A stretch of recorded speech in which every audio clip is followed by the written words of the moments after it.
لله رب العالمين والعاقبة للمتقين والصلاة والسلام على سيد المرسلين وعلى آله وصحبه أجمعين. أما بعد فأعوذ بالله من الشيطان الرجيم. بسم الله الرحمن الرحيم. قد أفلح المؤمنون الذين هم في صلاتهم خاشعون والذين هم عن اللغو معرضون والذين هم للزكاة فاعلون. حضرات 18 پارے کی آیتیں ہیں جن کا تذکرہ 2 دن پہلے ہوا. اللہ تعالیٰ نے ان آیات میں مومنین کی 7 صفات کا تذکرہ فرمایا. دوسرے لفظوں میں حضرت حق جل مجدہ چاہتے ہیں کہ اس کے بندے اپنے اندر ان 7 صفاتوں کو پیدا کریں, ان 7 کوالٹیوں کو اپنے اندر پیدا کریں. کیا ہوگا ان 7 صفات کو پیدا کرنے سے, ان کوالٹیوں کو اپنانے سے؟ اللہ فرماتے ہیں وہ جنت کے وارث ہوں گے اور جنت الفردوس میں ان کو ان 7 صفات کی وجہ سے داخل فرمایا جائے گا.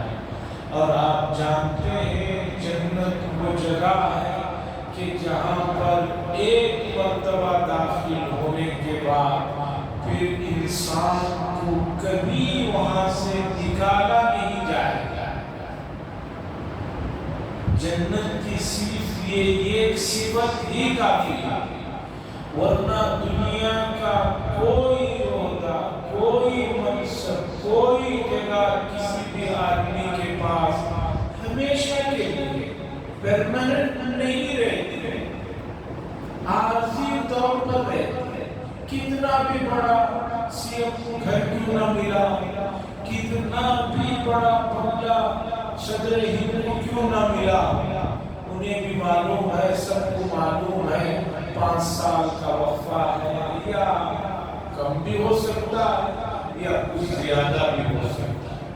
لیکن جنت واحد جگہ ہے کہ جہاں پر داخلہ ملنے کے بعد پھر وہاں سے نکالا نہیں جائے گا, دھتکارا نہیں جائے گا.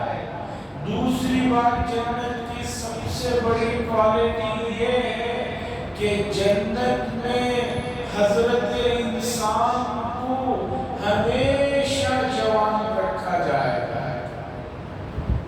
کبھی بوڑھا نہیں ہوگا آدمی جنت میں. یہاں کوئی آدمی اپنی صحت کی, اپنی تندرستی کی کتنی بھی فکر کرے, کتنا بھی جتن کرے, کتنا بھی کچھ کر لے, لیکن بوڑھا ضرور ہوتا ہے, طاقتیں کمزور ضرور ہو جاتی ہیں. وہاں حدیث میں آیا ہے جنتی جنت میں ہمیشہ جوان رہیں گے. 33 سال کی عمر کے آس پاس کی عمر ان کی ہوگی, ہمیشہ اسی میں. جنت کی تیسری بڑی کوالٹی وہ یہ ہے کہ اللہ فرماتے ہیں ما تشتہی انفسکم, جو آدمی چاہے گا فوراً وہ چیز اس کے سامنے حاضر ہو جائے گی. چیخ مارنے کی ضرورت نہیں ہوگی, وہاں پر ریموٹ کنٹرول سے چیز کو چلانے کی, بند کرنے کی ضرورت نہیں ہوگی. خادم کو آرڈر دینے کی ضرورت نہیں ہوگی کہ بھائی حریرہ لے کر آؤ پینے کے لیے, پانی لے کر آؤ پینے کے لیے. نہیں, ما تشتہی انفسکم, جو تمہارا دل چاہے گا, ادھر تمہارے دل نے چاہا ادھر وہ چیز حاضر خدمت ہو جائے. نمبر 5 بڑی کوالٹی, آدمی دنیا میں کھاتا پیتا ہے تو بعض مرتبہ کیا اکثر یہ ڈر لگا رہتا ہے کہ بھئی اب اس کے بعد ضرور ضرورت کے لیے باہر بھی جانا پڑے، بیت الخلا جانا، پیشاب جانا ہے۔ مینا میں آدمی حج کے ایام میں ڈرتا ہے کچھ بھی کھانے پینے سے، بھی کھاؤں گا کہیں لمبی لمبی قطاروں میں ٹوائلٹ کے مجھے کھڑنا نہ پڑے۔ جنت میں یہ بھی سب سے بڑی فیسلٹیز ہے کہ آدمی کو ان بول و براز سے پاک کر دیا جائے گا۔ وہ آپ کہیں گے بھی اتنا آدمی کھا رہا ہے تو وہ جا کہاں رہا ہے، اتنا کھا رہا ہے، مسلم کھا رہا ہے، دودھ کی نہر، شہد کی نہر، شراب کی نہر، اتنا کھا پی رہا ہے تو پیشاب بھی نہیں آ رہا، بیت الخلا بھی نہیں آ رہا۔ نہیں، کچھ نہیں آئے گا، ایک ہوا چلے گی، انسان کے جسم میں جو غیر ضروری چیز ہوگی وہ اس سے نکل جائے گی، ختم ہو جائے گی۔ حدیث میں ہے جنت میں جنتیوں کو ناک سے ریت تک نہیں آئے گا۔ کسی کو ریت آ جائے کتنی شرمندگی کی بات رہتی ہے محفل میں، مجلس میں، یہ تک وہاں پر جنت میں جنتی کو حاصل ہے۔ خیر جنت کی تفصیلات بہت زیادہ ہیں، بتانا یہ چاہ رہا ہوں کہ آپ نے ان 7 صفات کو، کوالٹیز کو اپنایا تو بدلے میں کیا ملے گا؟ اللہ نے فرمایا الذین یرثون الفردوس، ان کو فردوس کا وارث بنا دیا جائے گا۔ تو پہلی صفت تھی الذین هم عن صلاتهم خاشعون، جو نمازوں میں خشوع کے ساتھ نمازوں کو ادا کرتا ہے۔ خشوع کا مسئلہ مختصر گزر چکا، بڑا لمبا مسئلہ ہے، خشوع پیدا کرتے رہنا چاہیے، اس لیے کہ خشوع نماز کی روح ہے، نماز کی اسپرٹ ہے۔ وہ خشوع نہیں تو پھر اس نماز کا کیا فائدہ ہے کہ آپ کھڑے تو مسجد میں ہیں، دل آپ کا کہیں اور مشغول ہے، وہاں بزی ہے۔ ایسی نمازیں حضرت افضل مجدہ کے یہاں رد کر دی جاتی۔ ڈاکٹر اقبال صاحب کا ایک شعر ہے، اس میں وہ فرماتے ہیں تو ایک سجدہ جسے گراں سمجھتا ہے قبول کر لیتا ہے اللہ، 1000 سجدوں سے وہ بہتر اور اچھی چیز۔